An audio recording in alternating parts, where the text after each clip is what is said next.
You're listening to the Sisters in Loss podcast, a faith-based grief and loss podcast for Black women, where you will hear stories of miscarriage, infant loss, stillbirth, and infertility to learn there is a testimony in tragedy.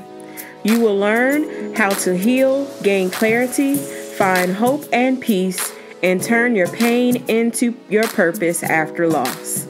I'm your host, Erica M. McAfee. In today's episode, we have a rewind.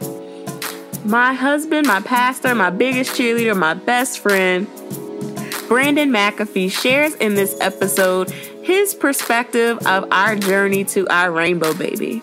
My husband, Brandon, is starting a podcast to discuss the matters of the Black church from the pulpit and beyond the walls of the church. Twice a month, he's dedicating episodes to discuss disabilities in the Black church. So I wanted to rewind back to his episode where we talk about our journey to our rainbow baby, also known as Super Mighty Max, and we discuss his special needs and his diagnosis of spastic quadriplegic cerebral palsy. We are currently casting and looking for families and caretakers of special needs, differently abled, and developmentally delayed children or siblings. If you are interested in being interviewed, please email us at blackchurchmatters@gmail.com. Now on to the rewind episode. Hey everyone, this is Erica. I'm coming here sitting beside my husband, my best friend, and my pastor, Brandon McAfee. And last week I shared my perspective of our losses, but I wanted him to sit down and just talk to it from a man's perspective. So, honey, can you go ahead and share your perspective of our loss from BJ to Brielle to our journey of having Super Mighty Max? All right. Well, first of all, let me say thank you for the opportunity to be on your podcast. Such an honor, and I'm just so proud of you for stepping out on faith and launching this podcast, beginning this journey. You are inspiration, and you make me want to start my own podcast. And so when are you going to start it? Soon and very soon. Okay, please. Please, no singing. Soon, one day. You'll be the first to know when I do. I'm sure, because I'm probably edit it for you. Yes. But it is truly an honor and a privilege, and I'm grateful to be on your podcast with you. And thank you for allowing me this time. My perspective and my reflections from the loss of BJ to Brielle to the birth of Maxwell. Well, first and foremost, was extremely excited when we found out that we were having a baby. Of course, we didn't know at the time what we were going to have, but when we found out that we were having a boy, just so excited.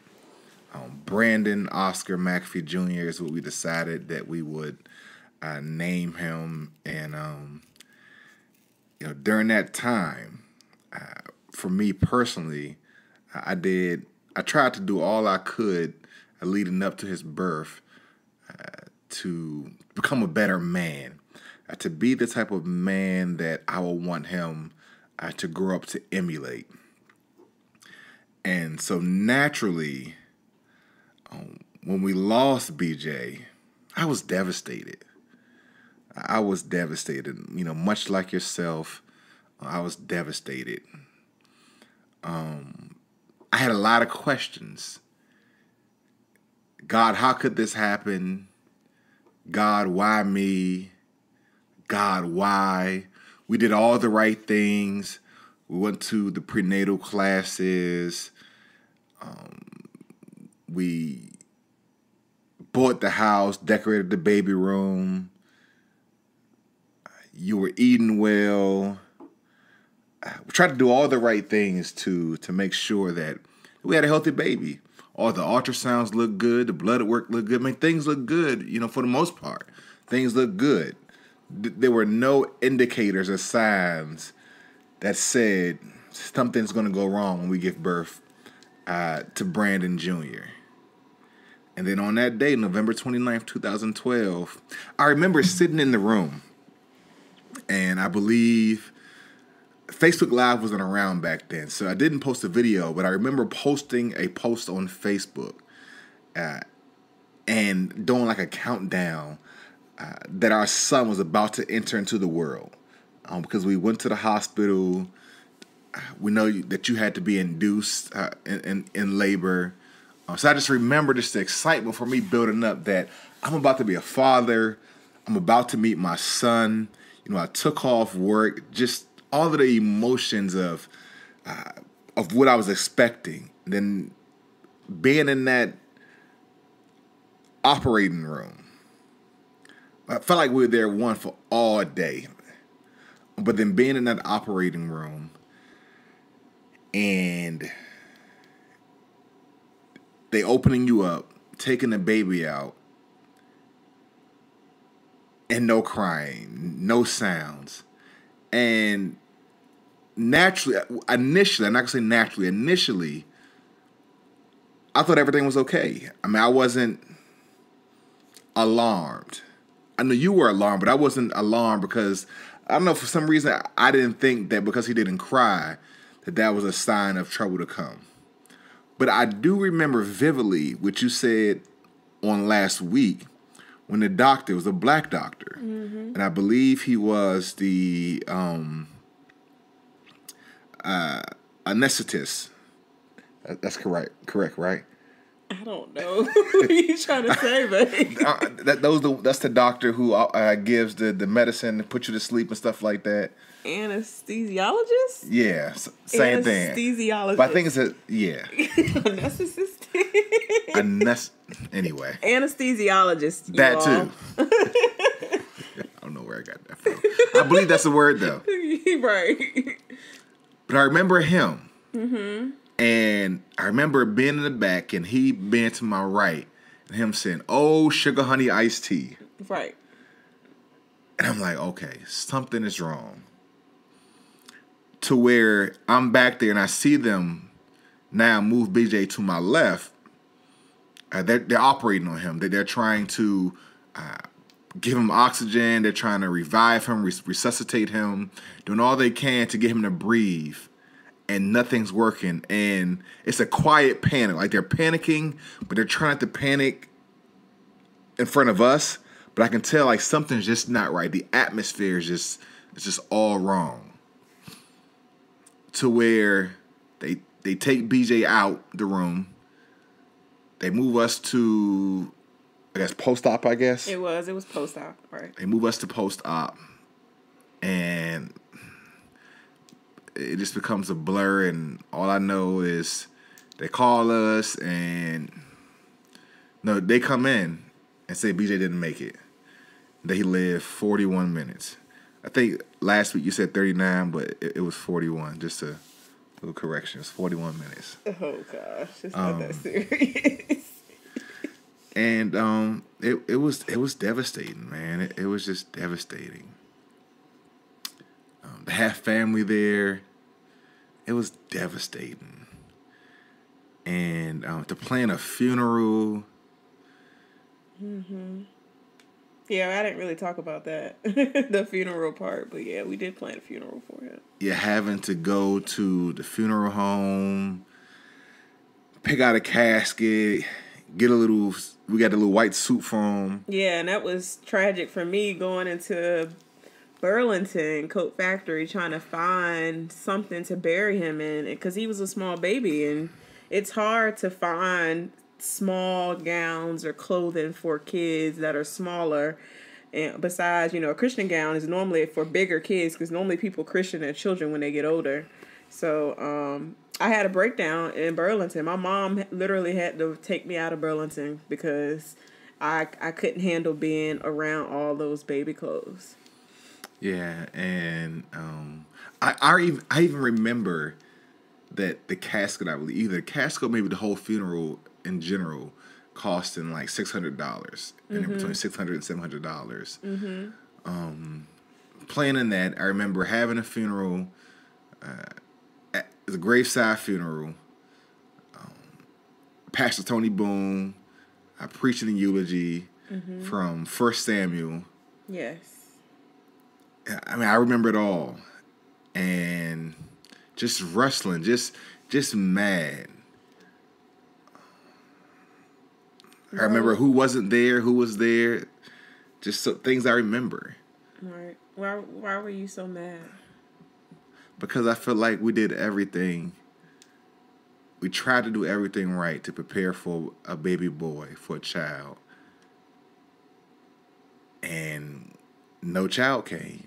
Right. Like, we tried to do everything right, and it yielded no results.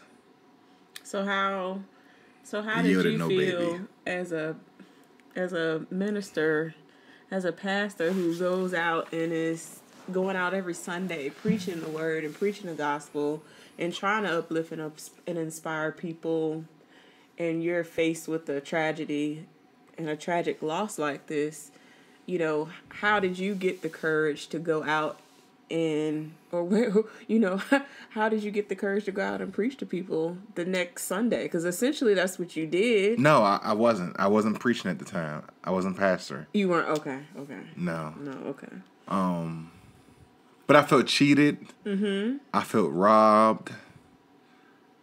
I remember, this is in 2012. Yeah, it was. I forgot the time frame. And so I remember, I think it was earlier in 2012, having a conversation with my bishop at the time. And him telling me, what are you going to do in ministry when you're faced with a couple who loses a child? And we were talking about something else, but I remember him asking me that question. At the time, I was stumped. I'm thinking, I don't know. I've never been faced with that. A couple losing a child. Right. And it was almost as if he was speaking prophetically to me in one way, in some sense, and preparing me for what's going to happen to us. And I remember that conversation came to my mind when, at some point in reflecting, you know, after we lost BJ, you reflect and think about a lot of things. Mm-hmm. So I remember that conversation. I remember talking to another mentor, and him telling us to go to the Boone's church. Right. Well, suggesting, and him saying, if I know anything about Reverend Tony Boone and Reverend Melody Boone, is they know how to get through a storm, survive a storm. Right. Because they lost a child before as well. And not knowing that a few months later that we will lose a child. Right. That we will be faced with a similar storm as they faced in the loss of their daughter. Mm-hmm. I remember sitting in church one day in December. Mm-hmm. And it was the midweek service. And the choir was singing, preacher preached, and thinking that this whole thing was a lie. Just being so mad. Mm-hmm. But, you know, through prayer, through time, scripture reading, just trying to encourage myself. You know, I rebounded, you know, just got back up. You know, tried to pick myself back together. And then fast forward to a few months later, we try again, right? Mm-hmm. But let me rewind before I go into that. I remember shortly thereafter, I think I took a week off from work. At the time I was working at Target and going into work. And that was the hardest thing because you go in and everyone has heard, Brandon lost a baby.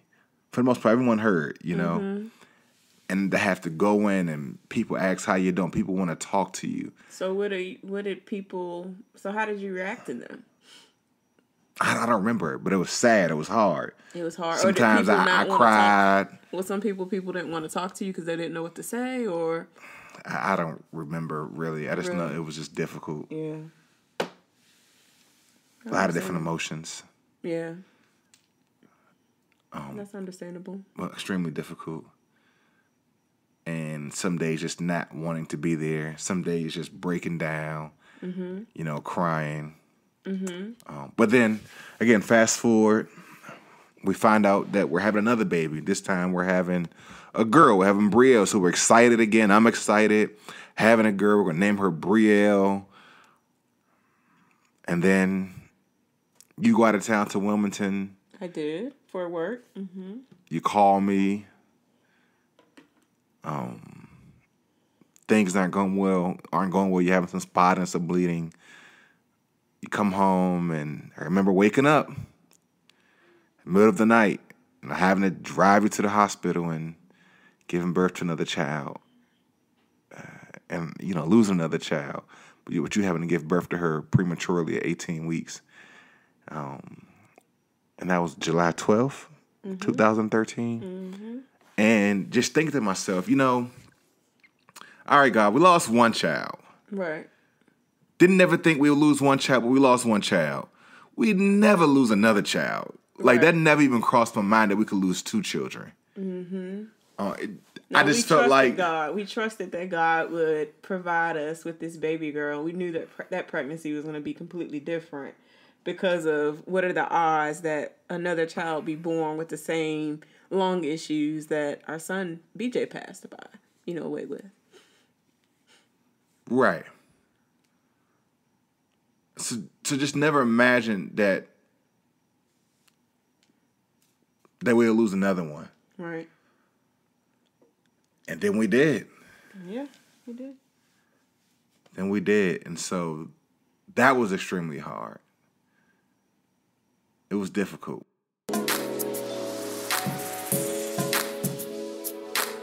Our Sisters in Loss community is holding a baby shower on July 14th, 2018 in Virginia. We are celebrating the expectant rainbow babies of our sisters in loss by gifting them new and gently used baby products and clothing. We are talking about the works from diapers to strollers. If you know of another angel mom who is currently pregnant with their rainbow baby, please go to babyshower.sistersinloss.com to register them to receive gifts.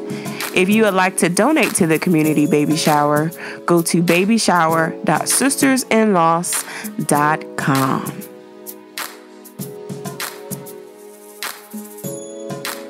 Go ahead from your perspective on what happened with Maxwell. But again, we were in a doctor's office like every single day. My job, they already knew the history. I was at a new job at the time, working in the school system. And they had gave me the blessing, hey, Brandon, we understand what's going on. If you need to slip away to go to a doctor's appointment, go ahead and go. No problem. Do what you got to do.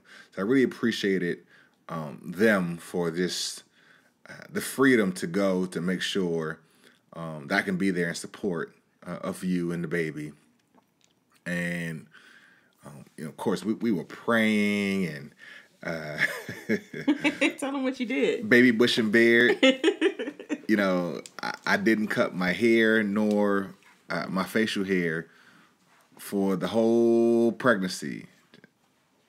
That thing grew long. So that was interesting. I had people, one of my homeboys, he grew his beard out with me. Shout out to him. I appreciate that. But that was the whole baby bush and beard. And so I just let that grow out. Just praying that it's almost like a fast. Like, I'm not going to cut my hair. I'm not going to cut my facial hair. Praying that you'll deliver us a healthy baby.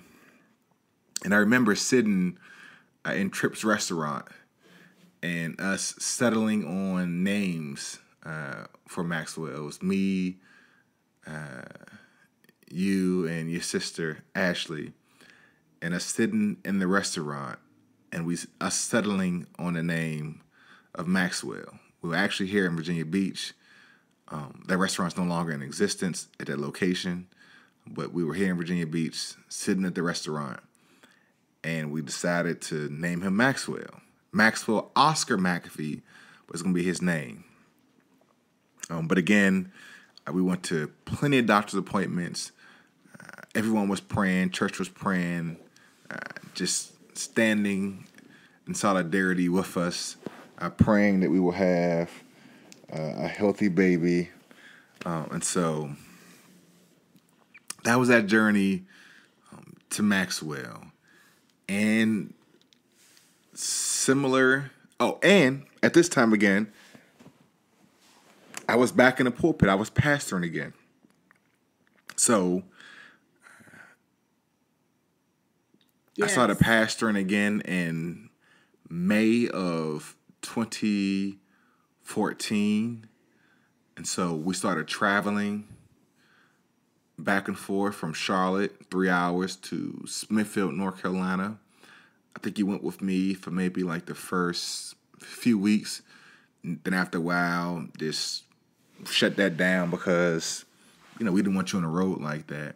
We had got you, we had got you like I did something. You had negotiated, I guess, is maybe operative word, a different position at work so you can get a 9-to-5, praying that would help, that a regular schedule would help have a healthy baby, so that you can have a normal schedule and a normal sleep pattern and some normalcy in your life. Right. And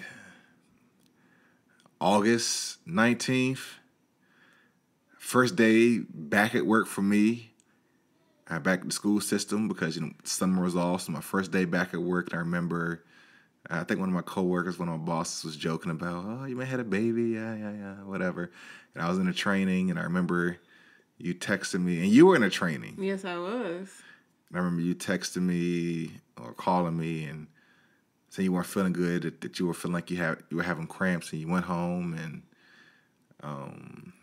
you started bleeding again. And I remember leaving work, driving home, and picking you up, driving you to the hospital, to CMC Charlotte, it was Carolina's Medical Center, and the university location, and rushing you in the hospital. And the doctor was there, and they tried to listen to the baby. Couldn't get it. The heartbeat was faint, so they rushed you into the operating room and delivered the baby. And I remember, calling, and you were 32 weeks, 5 days. And I remember calling, your mom, Erica's in labor. And I dreaded making those calls. I feel like when I made those calls, I just dreaded making those calls. But, calling your mom, Erica's in labor. And, they came down. And at the time, it was just me there. And I called my pastor at the time. I think he ended up calling me back. He called me back later about being at the hospital. And you going into the operating room and, me standing, I guess, in Postop in that area, and doctors scrambling in and out of the room. And the nurse saying, Mr. McAfee, we'll get back to you in, an hour or whatever case may be, 30 minutes. I don't remember. But them not getting back to me. It taking longer. And again, people just scrambling in and out of the room. And I'm like, what's going on? How long did it take before it actually got back to you? It seemed like forever and a day. Like, literally seemed like forever. Because Maxwell was born at 2:19 in the afternoon. Yeah, it seemed like forever because I remember them calling, the doctor calling in backup for like another surgeon, another doctor to come help her with something. And no one said anything to me. Maxwell had already been taken out and no one said anything. So finally, and again, the details are very hazy, but finally somebody came out. Baby's breathing, baby's okay. I think a nurse came out, but we're trying to were trying to, I don't know what they were trying to do, but they took him, I think, to the NICU or the PICU. Which one is it? It's probably the NICU. The NICU. PICU. The pediatric one versus the neonatal? Yeah, NICU. I'm sorry, NICU. But you were still in there. I was still in surgery. You were still in surgery. Oh, okay. And they had to get you back together. I remember hearing like they were having trouble. They were having trouble stopping your bleeding. And then they were still having trouble. And so the doctor explained to me that the only way to stop your bleeding was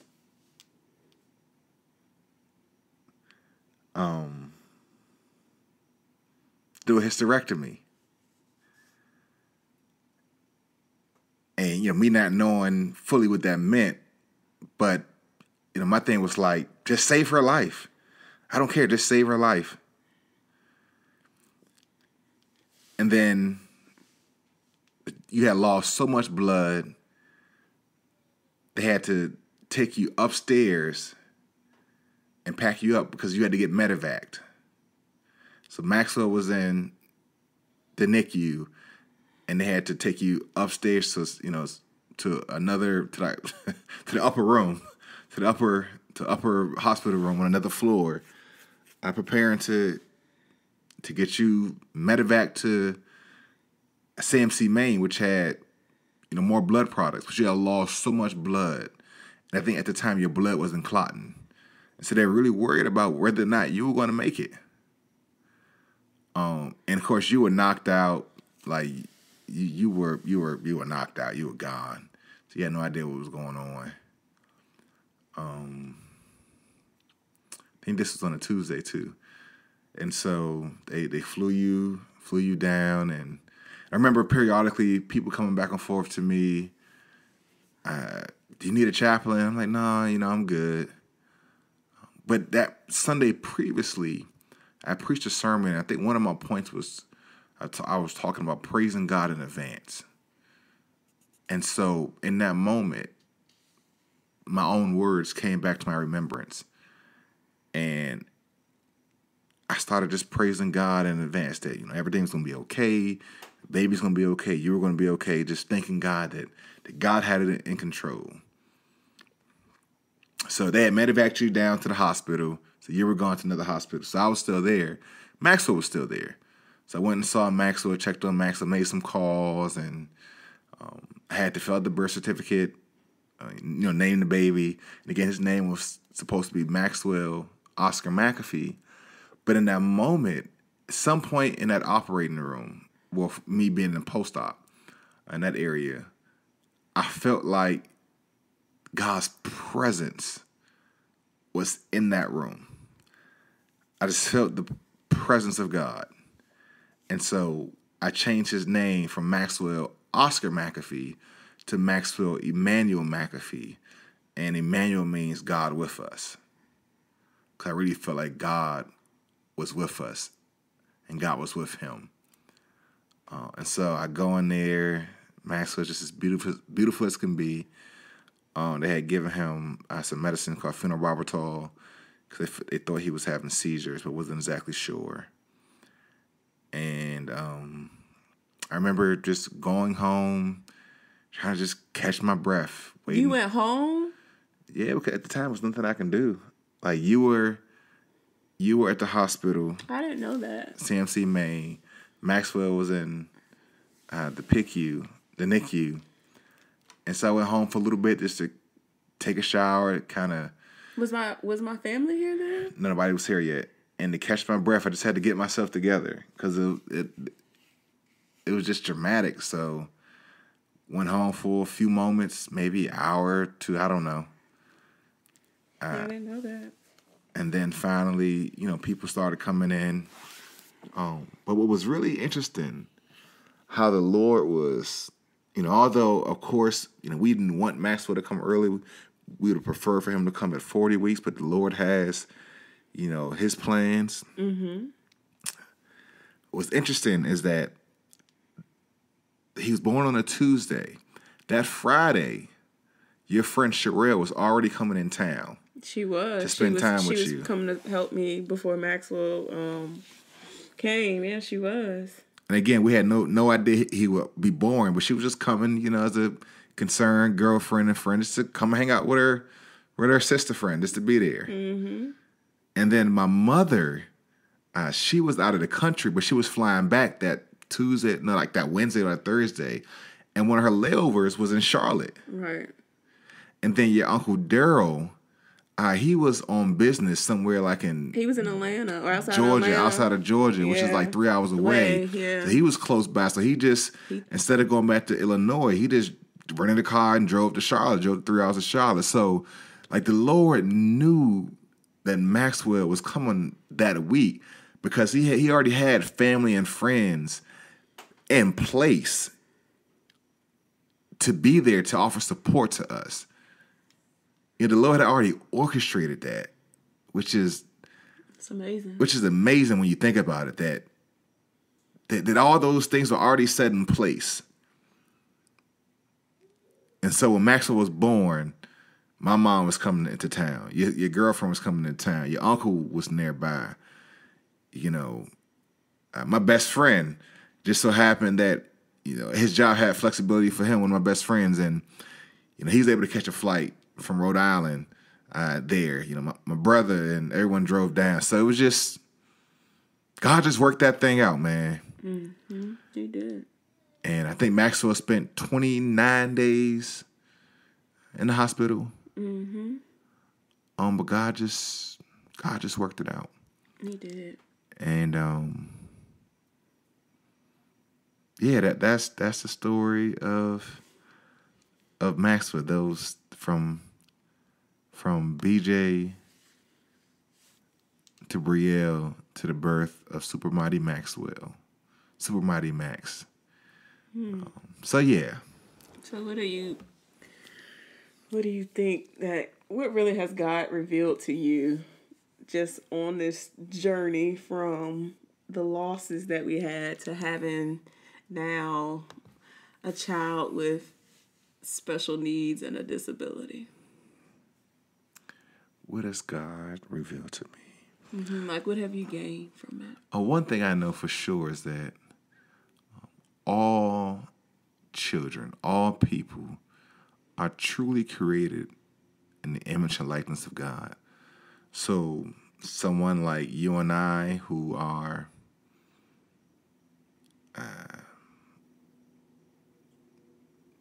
quote unquote able-bodied people, mm-hmm. Opposed to Maxwell, who is differently able, mm-hmm. we're still creating God's image. Yes, we are. Still have value. Are wonderful human beings, beautiful human beings. And so we're all creating God's image. Maxwell is not less than. No, he's not.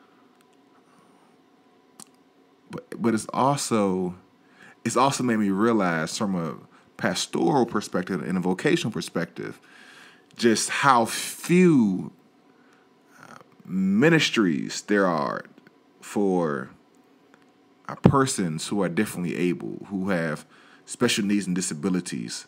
How, especially the Black church, we don't do enough to cater and try to meet the needs of those persons. Right. It's a lot of work. No, it is. It's a whole lot of work. As a parent, it's a lot of work. It will stretch you. Yes, it will. It's a lot of work. That's what I've gained. It's a lot of work. That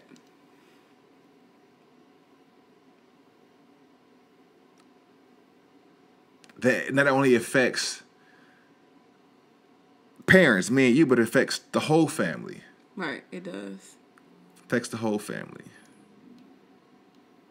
But also that we have to be our child's biggest advocates. Yes, we do, because that we they have don't an have advocate a for voice. them. Yes, we do. And Brandon does. He is the bigger advocate out of the two of us. I'll say that. And we all could do better, but Yeah, we're learning. We all could do better. But Brandon will go hard for Maxwell. He's not gonna let nobody mess with my son. And then, lastly, that God is faithful. I mean, that God is faithful. So how do you feel like you've trusted God through this journey? To losing one child, losing another child, where you felt like, mad, to fully trusting God now that you have your child, that God promised us. Now that we have him here, he may not be packaged the way we want him to be, but he's still created in God's image, as you said.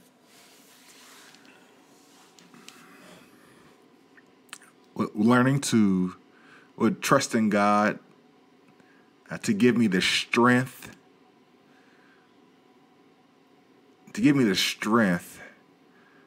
and the grace. That's good. To accept Maxwell how he is. Mm-hmm. To accept him for how he is, for who he is. Right. And that's a daily, because some days, no problem. Other days it's a struggle. I mean, it's a daily struggle. Right. And so every day asking God to give me the strength and the grace to accept our son for who he is. To accept our situation. Right. I'm learning and growing every day. Some, like anything in life, you have good days and you have bad days. Mm-hmm. But God has helped me to an acceptance. God is still helping me, dealing with me personally to not feel sorry for myself. Because sometimes, you have those moments where it's just kind of like, woe is me. Woe is me. Why us? Why is it so hard? Because it is difficult. No, it is. Mm-hmm. But to pick ourselves back up and keep on fighting, keep on rolling, keep on forging forward, to keep on keeping on. Right. That's all we can do. But also to talk about, to bring awareness. God has given me the strength to bring awareness to other people, to our congregation that we are blessed to serve, through social media, to bring awareness. People love Maxwell. Yes, we say, or people say, there's ministry in his smile, because he's always smiling. Not all the time, but he does smile a lot. People love Maxwell. They do. He's not our son. We're his parents. We are his parents, yes. So I thank God for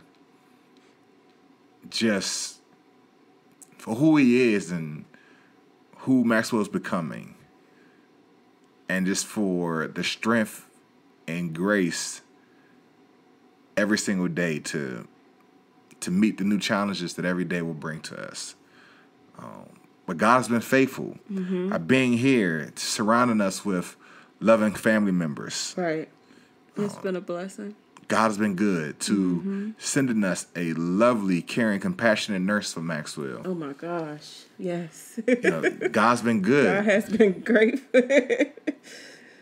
Yes. For us having, jobs, careers that allow us to be flexible. Yeah, that's a huge thing, because you never know. A nurse may call out, and we've experienced that over the last few weeks. Our nurse is on vacation, so we've had a different nurse every week, every day, and you just never know. You never know where you have to just drop what you're doing and come home and, handle whatever the situation is thrown at you. So you're right. So God's been faithful. Even, we have some loving caregivers, and not caregivers, that too, but I mean, physicians that Maxwell sees, physicians and specialists. And nurses that work for them. Oh my goodness. Yeah. So they love him. So God's been good in that respect. And Maxwell's just an easygoing, happy-go-lucky, loving, smiling, just take your breath away baby. I just love kissing on my baby, kissing on him, hugging him, playing with him. I just love the baby. Mm-hmm. The boy, the toddler. The toddler that's about to go to school. I know. So he always be my baby. So I'm saying yeah. So yeah. So what encouraging word do you have for those women that are listening? Because remember, this podcast is for women. I'm just having you up here to share your perspective. What encouraging word do you have for the women and the men and the couples who are on this journey where they've experienced some type of loss, whether it's miscarriage or infant loss, stillbirth, or just, trying to conceive a child? What encouraging word do you have for them, Pastor? Well, I would say first and foremost, and truly, trust in God. Trust that God will provide. Mm. And I mean that in the broadest way possible. Trust that God will provide caregivers, that God will provide flexible jobs, understanding, bosses. Trust that God will provide financial, finances. Trust that God will provide caring teachers at your child's school. Trust that God will provide. Secondly,